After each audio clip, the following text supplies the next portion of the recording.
Hi everyone, क्या हाल चाल।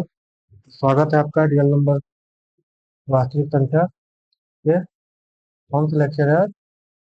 Lecture number 3 में। तो तीसरा लेक्चर है और ऑलमोस्ट 50 to 60% 70% चीज़ें आज खत्म हो जाएगी। 2 लेक्चर और रहेगा जिसमें थ्योरी और करेंगे। तो अभी तक हमने क्या क्या जान लिया है, पहले इस पर बात करते हैं। तो आप कहोगे पहले लेक्चर में हमने जाना था यूक्लिड डिवीजन लेना, यानी यूक्लिड का भाग लेना। यूक्लिड का भाग लेना, इसमें क्या जाना था हमने?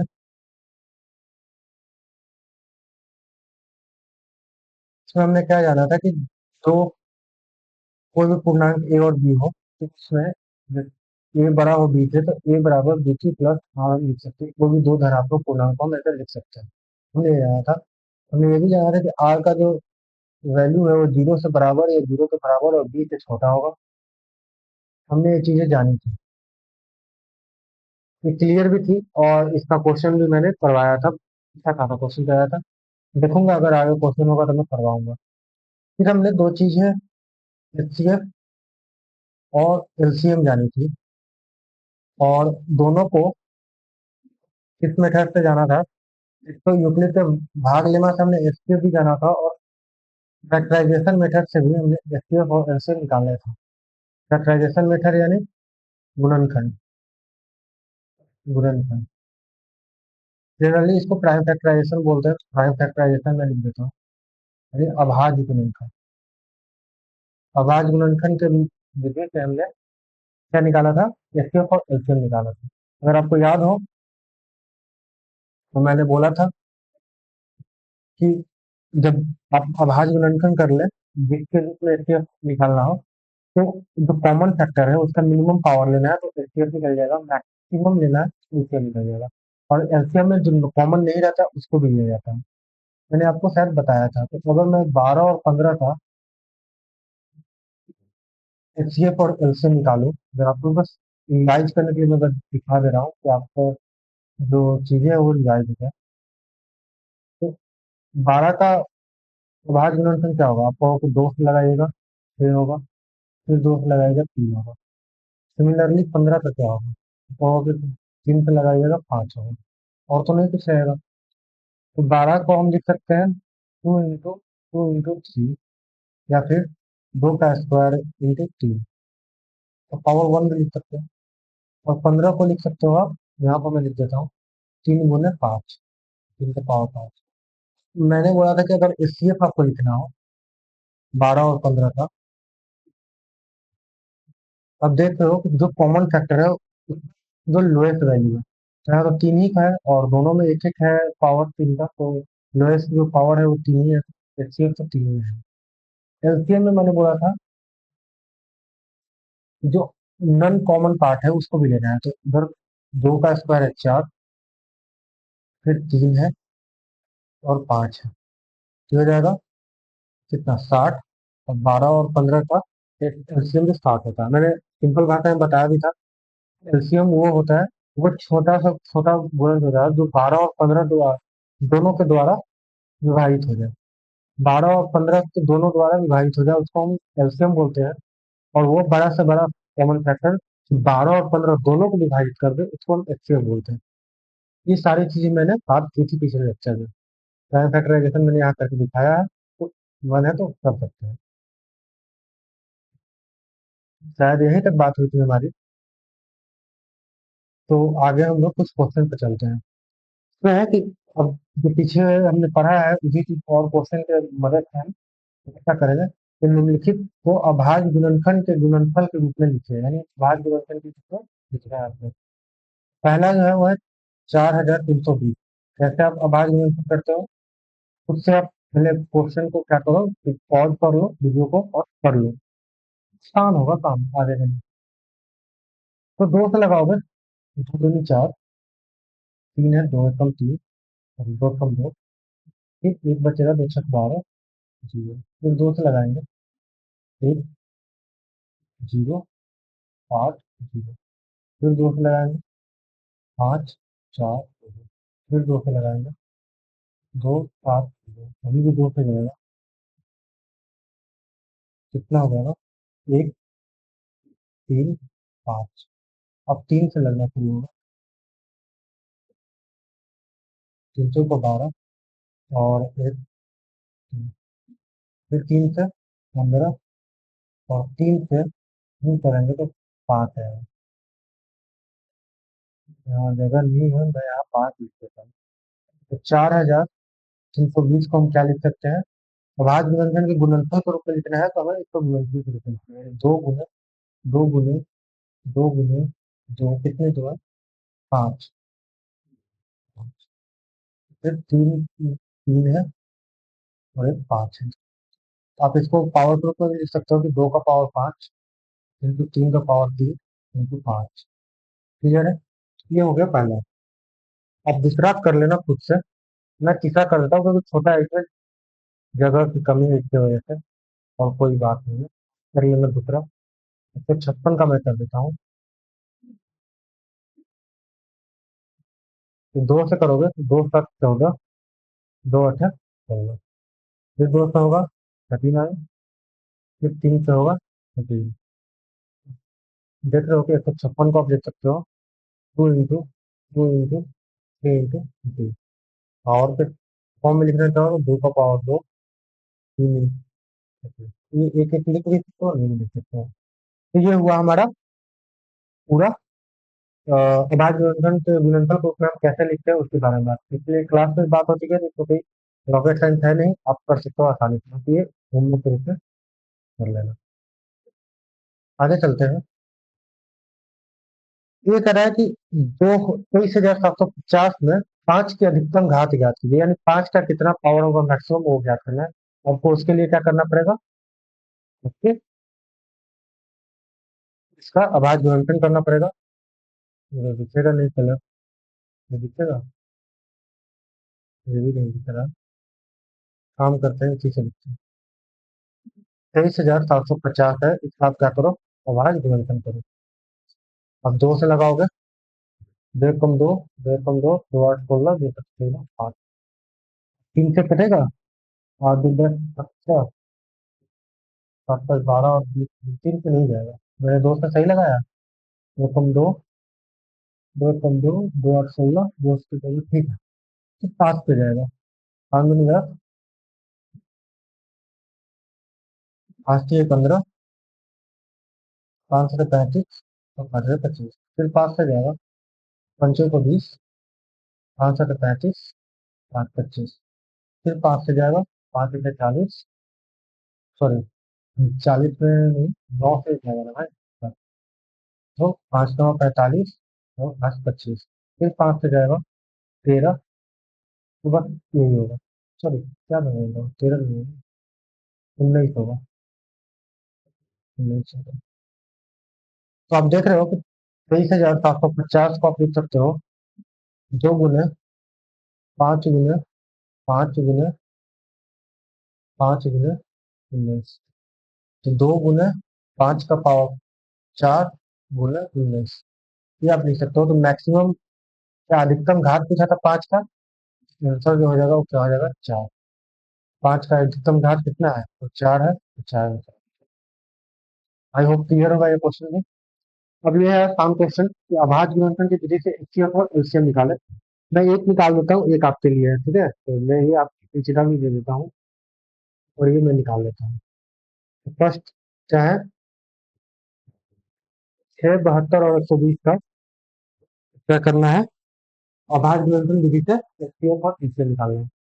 तो 6 को अब अभाज्य गुणनखंड करोगे तो क्या है 2 और 3, इसको करो 72 को तो 36 दूनी 72, 18 दूनी 36, 9 दूनी 18 और 3 3 आई 9।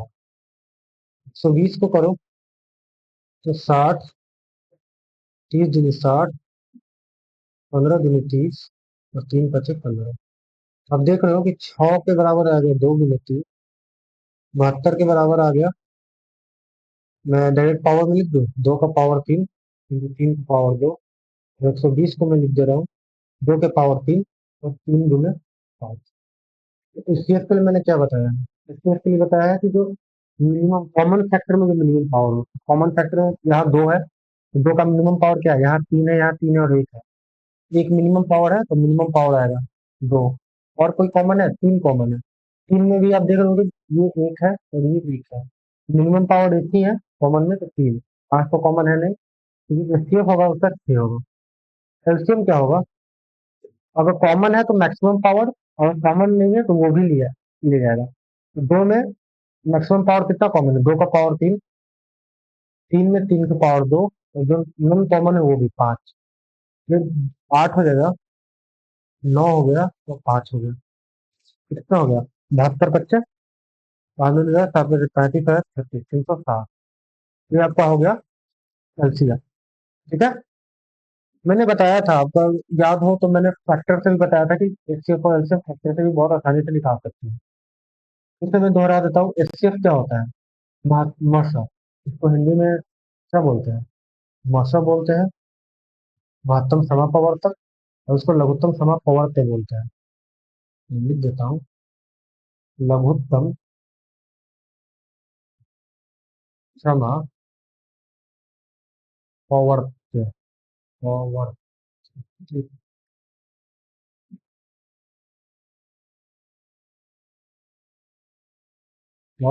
वर्त्य, ये बोलते हैं। इसका मतलब होता है क्या? मल्टीपल। ठीक है। Lowest common multiple. और आपको पता है मल्टीपल कैसे आता है? टेबल से आता है। तो ये वही बोल रहा है ना कि मॉडसक क्या होता है कि वो सबसे बड़ा कॉमन फैक्टर जो इन तीनों को डिवाइड कर दे, यानी विभाजित कर दे, पूर्णतः विभाजित कर दे।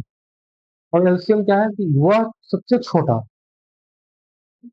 वह सबसे छोटा नंबर जो इन तीनों से विभाजित हो जाए।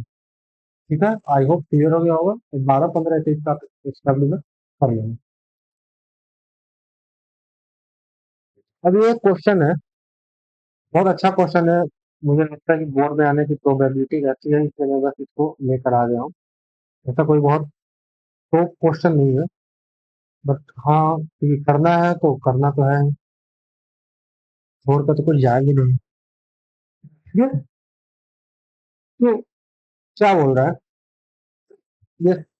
क्या है? स्टार नहीं है, आप इसको स्टार नहीं समझना। ये 7 × 11 × 13 + 17। शायद मैंने मिस किया है, यहाँ पर 17 होगा। अगर मैं क्वेश्चन को थोड़ा सा और चेक करूँ, जी हाँ, यहाँ 17 है।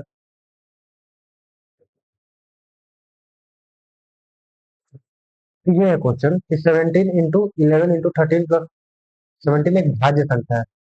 भाज्य संख्या क्या होता है? मैंने आपको बताया कंपोजिट नंबर।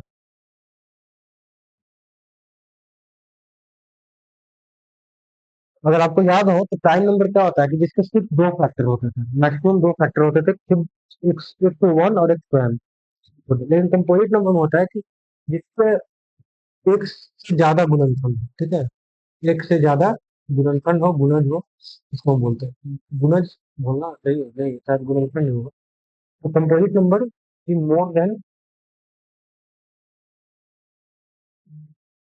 देन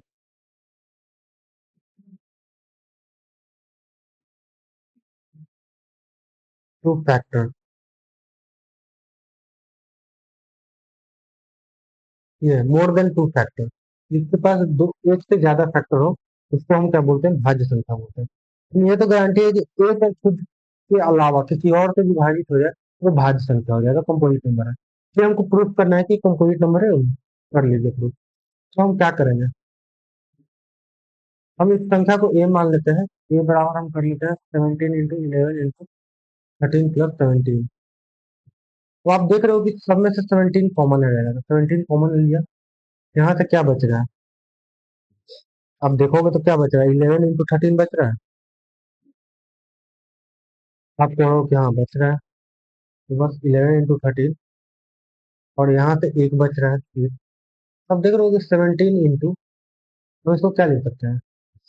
11 से 13 में मल्टीप्लाई करेंगे तो क्या आएगा? 143 आएगा। 143 + 1 अब देख रहे हो कि 17 × 144 है। ठीक है, अगर इसको हम थोड़ा सा और इलेबरेट करें आपको बस दिखाने के लिए, तो 17 × 12 है। ठीक है, 17 × 3 × 4 है, फिर 3 × 4 है। आप देख रहे हो कि इसके कितने गुणनखंड है, एक से ज्यादा गुणनखंड है। 17 से भी विभाजित हो रहा है, ये पूरा नंबर जो ए है वो 17 से विभाजित हो रहेगा, 3 से भी होगा, 4 से भी होगा, क्योंकि इसका गुणनखंड जो है और एक से ज्यादा है, एक तो ये कारण है। और एक और था, अगर आपको याद हो, और मैथमेटिक का मैंने थ्योरम बताया था, प्रमेय बताया था आपको अंकगणित का, कि कोई भी भाज्य संख्या हो उसको हम भाज्य संख्या के गुणनफल के रूप में लिख सकते हैं। ठीक है, इसको अभाज्य संख्या के गुणनफल के रूप में लिख सकते हैं। इसको क्या लिख सकते हैं? 17 × 3 का स्क्वायर इंटू ये 2 × 2 है, और ये भी 2 × 2 है। अब देख रहे होंगे 17 × 2 का पावर 4 इंटू 3 का स्क्वायर लिख सकते हैं। चूंकि ये भाज्य संख्याओं के गुणनफल के रूप में भी लिखा जा सकता है, तो एक भाज्य संख्या है। अब बस यही लिखोगे, ये अभाज्य संख्या अभाज्य गुणनखंडों का गुणनफल है, बताया है भाज्य संख्या है। ठीक है, मैं यहाँ लिख दूं, क्योंकि आप लोग खुद से तो कुछ करोगे नहीं। ये ये करने के बाद, यहाँ के बाद ये अभाज्य संख्याओं अभाज्य गुणनखंडों लिख लो, अभाज्य गुणनखंड,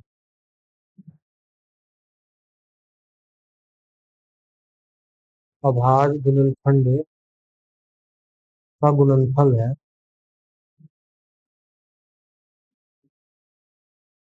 तथा यह भाज्य संख्या है। आपको समझ में आया होगा, ऐसा कोई बहुत बड़ा चीज है नहीं। अगर आप किसी भी भाज्य संख्या को आप अभाज्य के गुणनफल के रूप में लिख ही सकते हैं, ये पहले प्रूफ हो चुका है, और हम लोग इतना इतना भाज्य गुणनफल कर रहे हैं। तो बस इसको यही दर्शा देना। ठीक है, ऐसे क्वेश्चन जब आएगा, जैसे एक क्वेश्चन है कि ये प्रूफ कीजिए कि ये भाज्य संख्या है, तो मैं इसको कर देता हूँ, ये आप खुद से कर लेना। ए बराबर 7 × 11 × 13 + 13 है। अब देखो कॉमन क्या आएगा, 13 आएगा, यहाँ 7 × 11 बचेगा, और यहाँ +1 बचेगा, तो 13 ये 77 और एक 78 हो जाएगा। अब देख रहे हो कि 78 को क्या लिख सकते हो, 13 × 6 लिख सकते हो, 13 का स्क्वायर × 2 × 3। इसको भी हम अभाज्य गुणनफल के गुणनफल के रूप में लिख लेते हैं, अगर भाज्य संख्या है। आप ये खुद से कर लेना, ठीक है, क्योंकि यहाँ से 5 कॉमन निकाल लेना, बाकी को आपको सॉल्व कर लेना।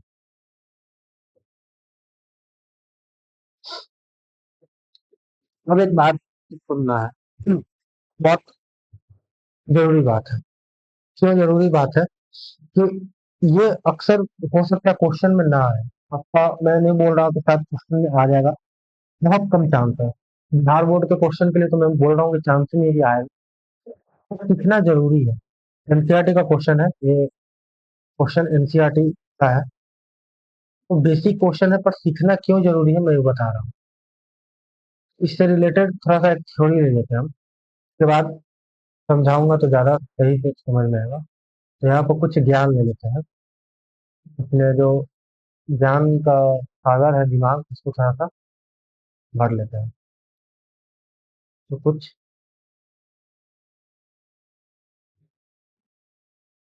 ज्ञान ले लेते हैं। क्या ज्ञान है? तो मैं पूछ रहा हूँ आपसे, अब उससे जवाब देना मन में, क्योंकि आप यहाँ पर तो जवाब दे नहीं पाओगे। मैं बोल रहा हूँ कि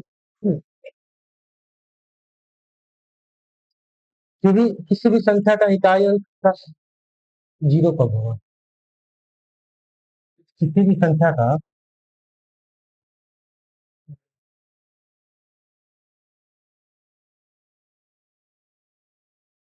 किसी भी, क्या लिख रहा हूँ, ये कभी कलम भी गलत चलने लगती है।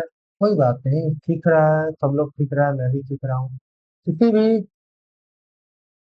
क्या बोल रहा था, किसी भी संख्या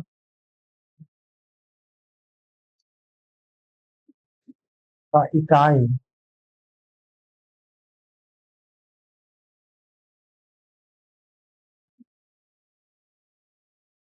इकाई अंक जीरो कब होगा? इकाई अंक जीरो, ये शून्य। हिंदी में भी लिख देता हूँ, शून्य कब होगा। बहुत अच्छा सवाल है, और सोचने वाला सवाल है। ये कब होगा शून्य भी? तो कोई भी संख्या ले लो ना जिसका शून्य है, क्योंकि हम लोग उल्टा प्रूफ करते हैं, और उसका भाज्य प्रदर्शन करके देखते हैं, ठीक है। तो अगर शून्य वाला ले ले जिसकी इकाई स्थान तो शून्य है, तो वो 40 ले लेते हैं, 50 ले लेते हैं, 10 ले लेते हैं, 100 ले लेते हैं। कुछ और ले लें? चलिए, आप लोग का मन है 150 का 150 ले लेते हैं। सबके इकाई स्थान तो आप देख रहे हो जीरो है, यहाँ भी जीरो है, यहाँ भी जीरो है, यहाँ भी जीरो है, यहाँ पे भी जीरो है। दिख रहा है आपको?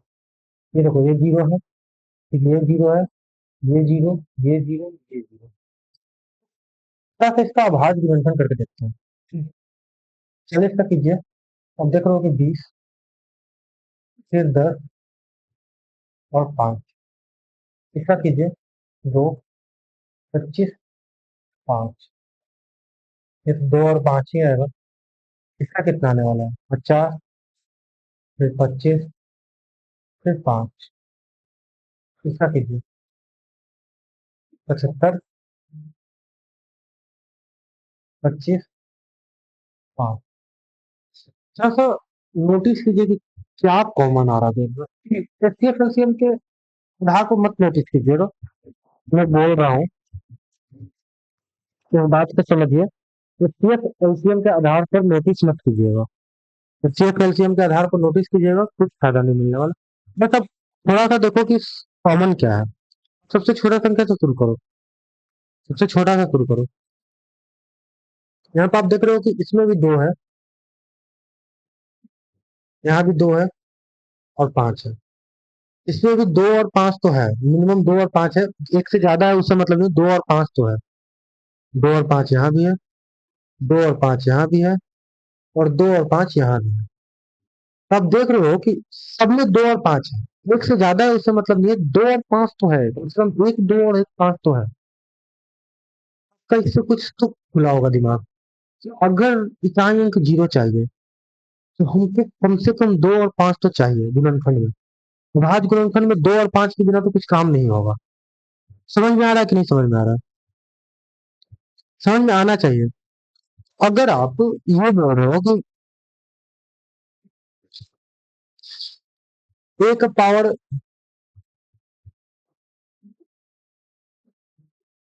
एक पावर एन जीरो अगर होगा, जीरो होगा, अगर इकाई स्थान इसका जीरो है, ये तो या तो 2 और 5 का कुछ तो कुछ इसका होगा, 2 और 5 में कुछ तो पावर होगा।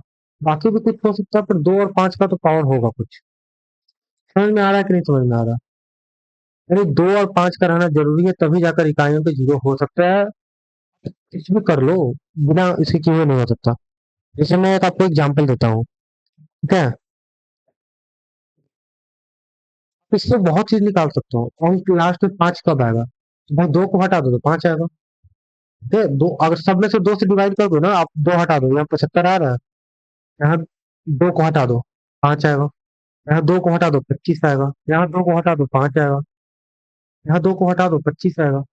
सब हटा कर देख सकते हो, 2 को हटा दोगे तो दिखाई आता है तो 5 आ जाएगा। तो यहाँ पर जो क्वेश्चन था कि जांचे कि क्या 6 का पावर n का अंतिम अंक शून्य है, तो कहो कि 6 का पावर n है। और कि हाँ भाई 6 का पावर n है। 6 को क्या लिख सकते हो? 2 गुने 3 लिख सकते हैं, पूरा का पावर n है। तो आपको पता है कि पावर जो होता है वो बट जाता है, 2 का पावर n और 3 का पावर n है। 2 तो है और 5 मिसिंग है। आंसर इसका क्या होगा? इसका आंसर क्या होगा? अंतिम अंक या इकाई अंक इसको कर लीजिए, इकाई अंक। तो इसका आंसर क्या होगा? नहीं, नो, नहीं हो सकता। क्यों नहीं हो सकता? अगर आपसे कल कारण पूछे तो कहोगे 2 के पांच नहीं है, और बिना दो और पांच के रहते हुए इकाई अंक जीरो नहीं हो सकता, चाहे आप कुछ कर लीजिए। ठीक है, जैसे मैं एक और एग्जांपल आपको देना चाहूंगा। कहाँ पर दूं? आप दो और पांच का, मुझे नहीं पता क्या आएगा, पर कुछ तो लेना पड़ेगा। क्या? क्या लूं, क्या लूं? 10 का पावर एन ले लो ना, 10 के पावर एन ले लोगे तो दो का पावर एन इंटू पांच का पावर एन होगा। 10 को कितना भी पावर में करते जाओ, 10 का पावर तीन कितना होता है? 10 गुने 10 गुने 10, यानी 1000। लास्ट में जीरो तो आ ही रहा है। दो और पांच रहना जरूरी है, बस इतना ही मोटिवेट का, और कुछ बात नहीं है। अब हम लोग आगे चलते हैं अपने आगे के लेक्चर में। ये क्या बोल रहा है कि 64 सेंटीमीटर, 80 सेंटीमीटर और 96 सेंटीमीटर लंबाई की तीन मापने वाली छड़ें हैं। ठीक है, 64 सेंटीमीटर का है, एक 80 सेंटीमीटर का और 96 सेंटीमीटर का, तीन छड़ है। तो बोल रहा है कि पोशाक की न्यूनतम लंबाई ज्ञात कीजिए। सोचना, मिनिमम पूछ रहा है, लोएस्ट पूछ रहा है। क्या हो सकता है जो में से किसी भी के द्वारा पूरी संख्या में मापी जा सके, यानी पूरी संख्या यानी पूर्णांक में मापी जा सके। यानी आंसर जो आना चाहिए पूर्ण संख्या आना चाहिए। ठीक है, पूर्णांक नहीं, पूर्ण पूर्ण संख्या कर लो, माई मिस्टेक। पूर्ण संख्या में मापा जा सके, पूर्ण संख्या में मापने का मतलब क्या है? मतलब पूरा पूरा विभाजित होना चाहिए। तो भाई आपको दिमाग खुलना चाहिए कि मिनिमम नंबर खोजना है जो तीनों से विभाजित हो जाए। यानी तीनों का क्या निकालना है? बोलो बोलो, क्या निकालना है? वह सबसे छोटी संख्या निकालना है जो तीनों से विभाजित हो जाए। तीनों से विभाजित नहीं करे, तीनों से विभाजित हो जाए। क्या निकालना है? लसा निकालना है, एलसीएम निकालना है। मैं बस बोल देता हूँ कि आप एलसीएम निकाल लेना। 64 का, 80 का और 96 का, जो एलसीएम आएगा वही पोशाक की न्यूनतम लंबाई होगा। और क्वेश्चन का मैंने जगह छोड़ा है, मैंने कोई क्वेश्चन पूछना है मेरे को?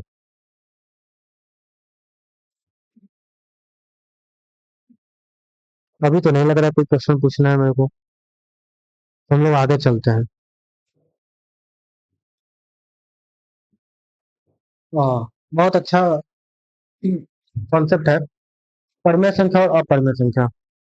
क्योंकि ये तो बचपन से पढ़ते आ रहे हैं, पिछले साल भी पढ़े थे, उससे पहले भी पढ़े थे। परमेय के बारे में तो सिर्फ पिछले साल ही पढ़े होंगे, परमेय के बारे में तो बहुत दिन से पढ़ते आ रहे हैं ना। परिमेय क्या है भाई, बताइए आप लोग। परिमेय संख्या क्या है? तो वैसी संख्या जिसको पी बाई क्यू के रूप में लिखा जा सके, जहाँ पर पी और क्यू क्या हो? पूर्णांक हो, और क्यू जो हो वो जीरो ना हो, इसको हम क्या बोलते हैं? परिमेय संख्या बोलते हैं। तो एग्जाम्पल आपके पास बहुत सारा है, एक दो, एक बटे दो, एक बटे चार, बहुत है। ये परिमेय संख्या क्या है? तो पी बाई क्यू के रूप में ना लिखा जा सके,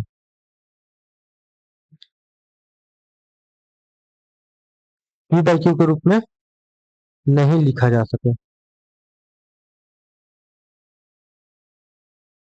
सिंपल सा परिभाषा है, हाई फाई के बारे में भी जा नहीं रहा है, जहाँ पी और क्यू पूर्णांक और क्यू नॉन जीरो। ये सिंपल सा बात है। अब ऐसा क्यों मैं बोल रहा हूँ कि आपको बस यही निकालना है? सब एक कारण है। मैं अगर, आप परिमेय संख्या का मानक रूप जानते हो? क्योंकि ये कौन सा बला आ गया? आपने पिछले साल या उससे पहले बहुत निकाला होगा, परिमेय संख्या का मानक रूप बहुत निकाला होगा। अरे स्टैंडर्ड फॉर्म, लोएस्ट फॉर्म, अब आ गया समझ में? स्टैंडर्ड फॉर्म या लोएस्ट फॉर्म, यानी काट फाट के जब एकदम छोटा कर देना रहता है, जहां पे एफ वन हो जाए। पी और क्यू को मानक रूप में कब कहा जाता है? परिमेय संख्या को मानक रूप में कब कहा जाता है? पी और क्यू मानक रूप में कब होगा? जब पी और क्यू का जो मशा है एक हो, यानी इसके बीच में कोई भी कॉमन फैक्टर नहीं होना चाहिए, कोई भी। मैं सीएफ लिख देता हूँ, कॉमन फैक्टर नहीं होना चाहिए। वैनिस्ट गुणनखंड, क्योंकि आप लोग तो इंग्लिश पढ़ते हो भाई।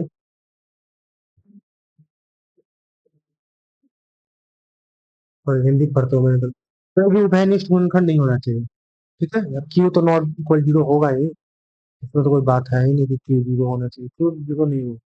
तो इसको हम बोलते हैं मानक रूप। अब ये क्यों मैं बोल रहा हूँ, आपको समझ में आना चाहिए मैं क्यों बोल रहा हूँ। क्योंकि वो भी अगर मानक रूप में परिमेय संख्या रहे, पूर्णांक तो परिमेय संख्या बराबर नहीं हो सकता।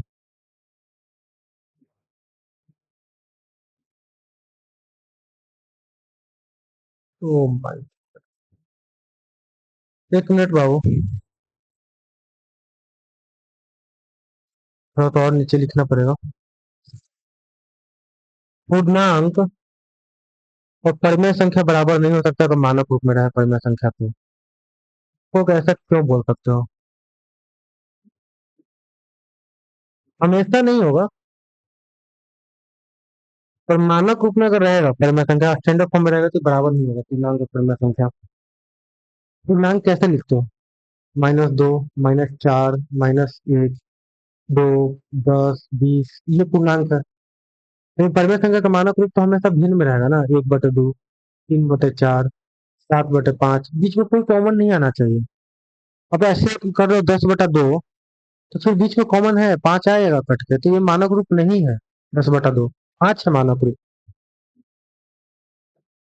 मैंने कुछ गलत बोल रहा हूँ ना, परिमेय संख्या मानक रूप में रहे तो कुछ मैं गलत बोल रहा हूँ, क्योंकि मानक रूप में तो 3 और 2 में भी रह सकता है ना।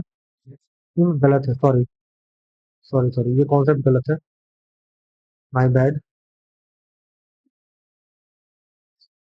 मैं इसलिए नहीं बता रहा था, वो कुछ और बताने की कोशिश कर रहा हूँ।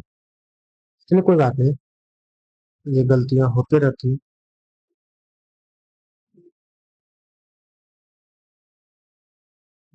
और अब आगे चलते हैं, अब हमें क्या करना है कि कोई अपरिमेय संख्या है उसको परिमेय प्रूफ करना है।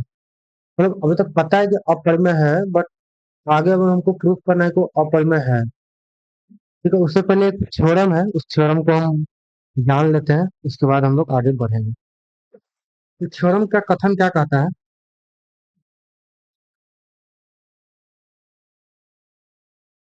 इसका क्या कहता है कि यदि ए एक धनात्मक पूर्णांक हो, धनात्मक, यदि ए एक धनात्मक पूर्णांक है और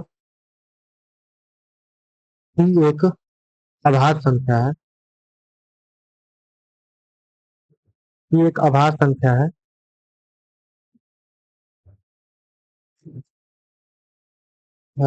जो, यानी पी जो है वो ए स्क्वायर को विभाजित करता है,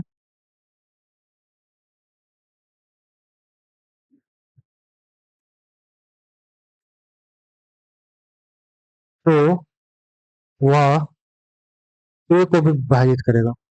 ये बहुत काम का थ्योरम है, इसको याद रखना जरूरी है, विभाजित करेगा। यानी ए अगर कोई धनात्मक पूर्णांक है और पी एक अभाज्य संख्या है और पी ए स्क्वायर को विभाजित करता है, तो ए को विभाजित करेगा। एग्जाम्पल ले लीजिए, अगर मान लीजिए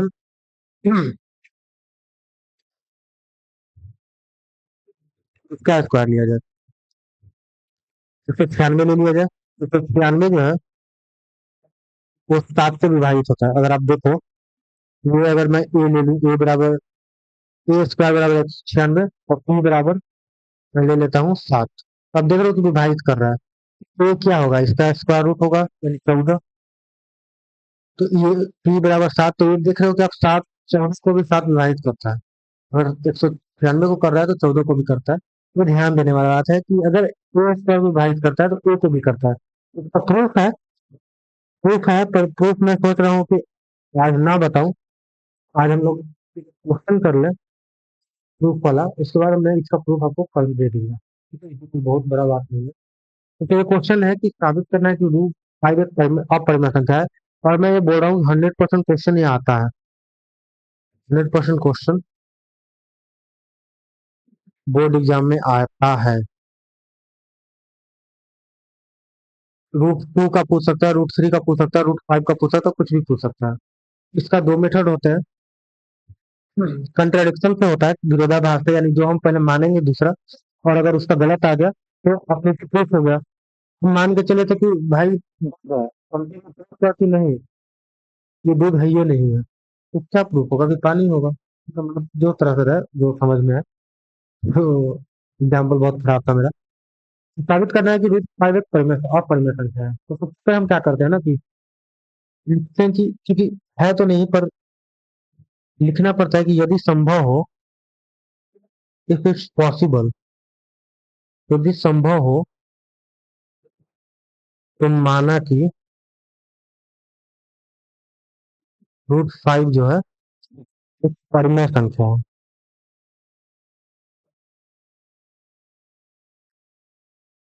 तो जरूरी नहीं कि क्योंकि परिमेय संख्या है ही नहीं रूट फाइव ना, तो हम बस विरोधाभास के लिए हम प्रयास करेंगे कि माने से परिमेय संख्या, लेकिन अंतिम में है कि परिमेय संख्या नहीं है, तो अपरिमेय संख्या है। दो ही नंबर ही होता है, रियल नंबर में दो ही नंबर होता है, या तो परिमेय होगा या तो अपरिमेय होगा, तो कुछ हो नहीं सकता। तो हम मान लें कि तीन परिमेय संख्या है।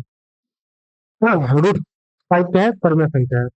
रूट फाइव अगर परिमेय संख्या है, तो हम कैसे लिख सकते हैं रूट फाइव को, तो कहोगे तो भाई रूट फाइव को हम ऐसे लिख सकते हैं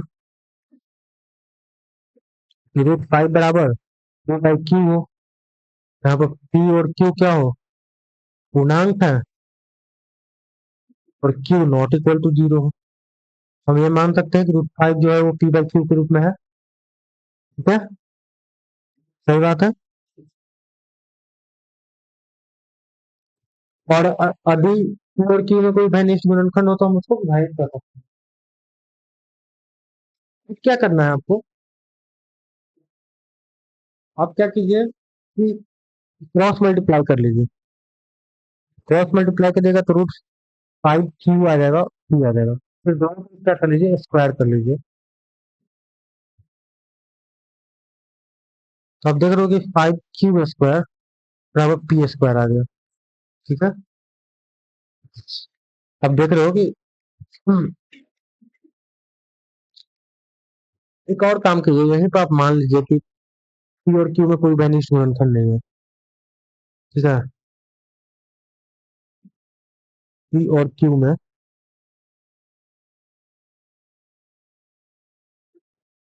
या फिर एक काम कीजिए, रुक जाइए, मत मानिए, तो भी मत मानिए। एक स्टेप और बढ़ा ही लेते हैं हम लोग, ज्यादा आसान हो जाएगा चीजें करना। इसको नहीं मानते, इसको हम सोचते हैं कि हो सकता है बेनिस्ट गुणनखंड हो भी ना भी, मुझे थोड़ी पता है कि बेनिस्ट गुणनखंड होगा कि नहीं होगा। तो हम मान लेते हैं कि यदि पी और क्यू में कोई उभयनिष्ठ गुणनखंड हो,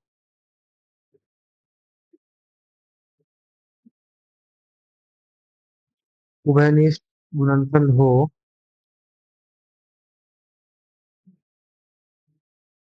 तब वे, जो उभयनिष्ठ गुणनखंड होता है उससे विभाजित हो जाता है, तो उभयनिष्ठ गुणनखंड से, उभयनिष्ठ गुणनखंड से विभाजित किए जा सकते हैं। अब इससे क्या फायदा हो गया कि आप नॉर्मल होकर नहीं चल सकते हैं कि भाई पी और क्यू में उभयनिष्ठ गुणनखंड है ही नहीं। अब हम पॉसिबिलिटी रख दिए कि पी और क्यू में उभयनिष्ठ गुणनखंड हो सकता है। अब यहाँ से हम क्या करते हैं ना कि रूट फाइव का हम एक नया वेरिएबल लेते हैं कि रूट फाइव बराबर जो है वो एम बाई एन है। अब यहाँ से हम ये लिख देते हैं कि एम और एन में, जहाँ हम मान लें कि पी और क्यू में कोई था तो कट कर एम और एन आ गया, तो एम और एन में कोई बेनिस्ट गुणनखंड नहीं है। इसका एक और तरीका है कि आप एचसीएफ वन लिख सकते हो। ठीक है, एम और एन का एचसीएफ क्या है, वन है। एम और एन में कोई बेनिस्ट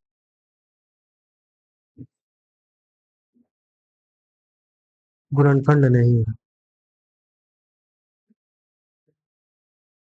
ठीक है, अब आगे हम लोग क्या करते हैं वही, सॉरी, रूट फाइव बराबर हो गया M by N. Cross multiply करो तो √5n बराबर हो गया m, दोनों तरफ स्क्वायर करो, √5, सॉरी,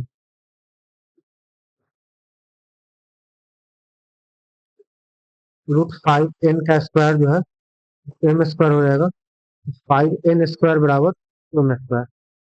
अब क्या देख रहे हो, बेनिस गुणनखंड नहीं था एम और एन में, तो एम क्या था, एम क्या था? हम्म? अब एम कोई भी धनात्मक नंबर था, पांच एक आभार संख्या है। अब देख रहे हो एम जो है वो पांच से विभाजित हो रहा है, क्योंकि 5 × n² बराबर एम स्क्वायर आ रहा है, यानी 5 से विभाजित हो रहा है एम। तो देख रहे हो, तो यहाँ से क्या कर रहा है कि 5 जो है एम स्क्वायर को विभाजित कर रहा है, एम स्क्वायर को विभाजित करता है। तो हम जो थ्योरम पढ़े उसके अनुसार जो है 5 एम को भी विभाजित करेगा, 5 जो है एम को भी विभाजित करेगा।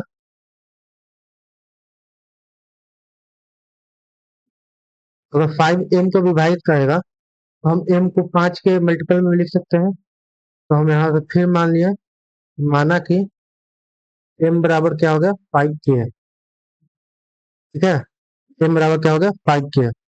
तो क्या करो कि एक काम करो, किसी को इक्वेशन 1 और 2 मान लो, ठीक है। हम क्या करते हैं, इक्वेशन 1 और 2 मान लेते हैं।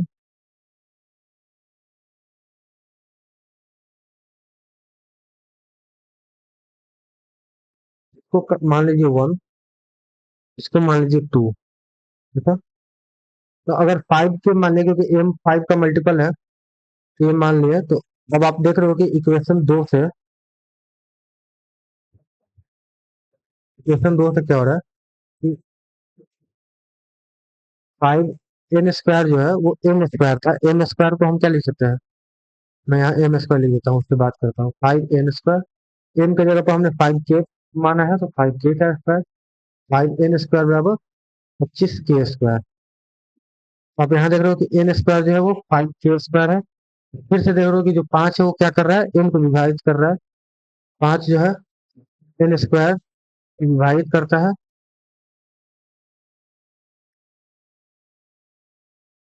तो 5 जो है किसको विभाजित करेगा, n को भी विभाजित करेगा, 5 n को विभाजित करेगा।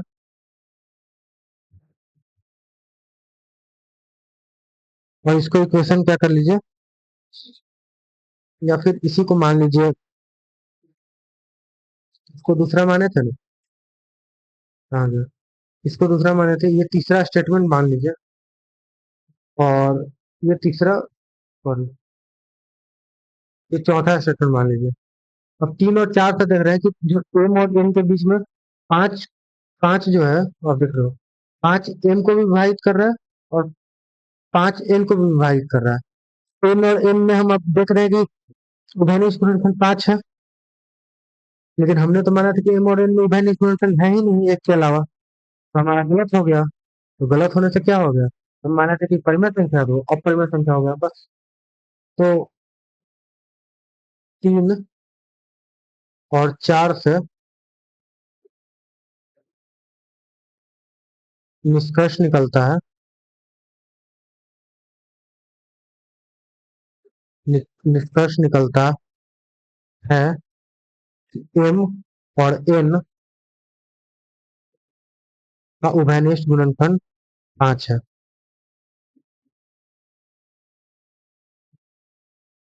उभयनिष्ठ गुणनखंड 5 है। लेकिन हमने तो माना था कि 5 है ही नहीं, शायद जगह भी नहीं है क्या मेरे पास, एक मिनट रुक जाइए। तो हमने क्या माना था, यह जो हुआ, जो निष्कर्ष निकाला, वो हमारी मान्यता से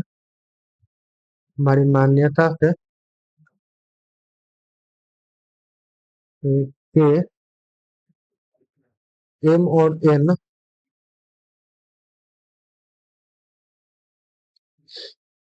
एम और एन के उभयनिष्ठ गुणनखंड नहीं है, हम लोग ये माना था कि उभयनिष्ठ गुणनखंड नहीं है। उभयनिष्ठ गुणनखंड नहीं है कि विरोधाभासी है, उसके विरोध कर रहा है, उसका विरोध कर रहा है। हमने बोला था कि गुणनखंड है या नहीं उभयनिष्ठ, और अब सोल्व करने पर पता चला कि एक है उभयनिष्ठ गुणनखंड 5। तो ये हमारा मान्यता जो है वो गलत हो गया। इस तरह हमारा मान्यता था कि √5 एक परिमेय संख्या है, परिमेय संख्या है, गलत है, गलत है, अर्थात √5 एक अपरिमेय संख्या है। बस यही है। अब इसमें क्या है कि थोड़ा सा ध्यान रखना है। एक मेथड ये है, एक मेथड और आसान मेथड है, तो मैं आपको अगले दिन बताऊंगा, नहीं तो लेक्चर बहुत बड़ा हो जाएगा। तो सबसे पहले हमें मान लेना है कि √5 को इसी को भी अपरिमेय फिट करना है, तो हम मान लेंगे कि परिमेय है। उसके बाद हम दिखाएंगे कि इसमें कोई उभयनिष्ठ गुणनखंड नहीं है, और दोनों तरफ स्क्वायर करने के बाद हम चीजों को दिखाएंगे। तो दो बार ये प्रोसेस करेंगे कि इसमें उभयनिष्ठ गुणनखंड है। ठीक है, 3 आता तो 3 आता, 5 है तो 5 आता, और जो कि विरोधाभासी है उसके बाद इतना तो लिखना ही है सबने। तो इस तरह से आप चीज़ों को कर सकते हैं। बाकी कुछ चीजें हैं वो भी करने के लिए, तो मोस्ट प्रोबेबली 2 लेक्चर का और है ये चैप्टर। वो क्वेश्चन के साथ हो जाता है तो 2 लेक्चर, नहीं तो 1 लेक्चर और लगेगा। ये वीक में मैं कोशिश करूंगा लगातार 2 लेक्चर देकर कल परसों तक चैप्टर खत्म हो जाए आपका, और उसके बाद हम लोग एक अच्छे चैप्टर की ओर और अग्रसर हुए आगे बढ़े। तो धन्यवाद। बाकी जो आपको करना है आप कर सकते हो, लाइक शेयर सब्सक्राइब जो आपको करना है कर सकते हो। सबसे बड़ा बात है फीडबैक देना, आपको अच्छा लगे खराब लगे गाली दो, जो अच्छा लगे यार दो। तो देखो आप लिखोगे, जानोगे, तभी मैं समझ पाऊंगा कि आपको अच्छा लगा नहीं लगा, क्या इंप्रूव करना है क्या इंप्रूव नहीं करना है। आवाज सही से नहीं जाता, मैं थोड़ा जल्दी बोलता हूँ, या बहुत सारी चीजें हैं, क्योंकि मैं परफेक्ट नहीं हूँ। मैं प्रोफेशनल टीचर अभी तक नहीं हूँ, मैं बस कोशिश कर रहा हूँ चीजों को करने का। तो जो मेरा पैशन है, जो मेरा शौक है, उसको कंप्लीट करने का। ठीक है, तो बाय बाय, टेक केयर, अच्छे से पढ़ाई कीजिए, और खूब मस्ती मजाक खेलिए कूदिए। जी धन्यवाद, थैंक यू वेरी मच।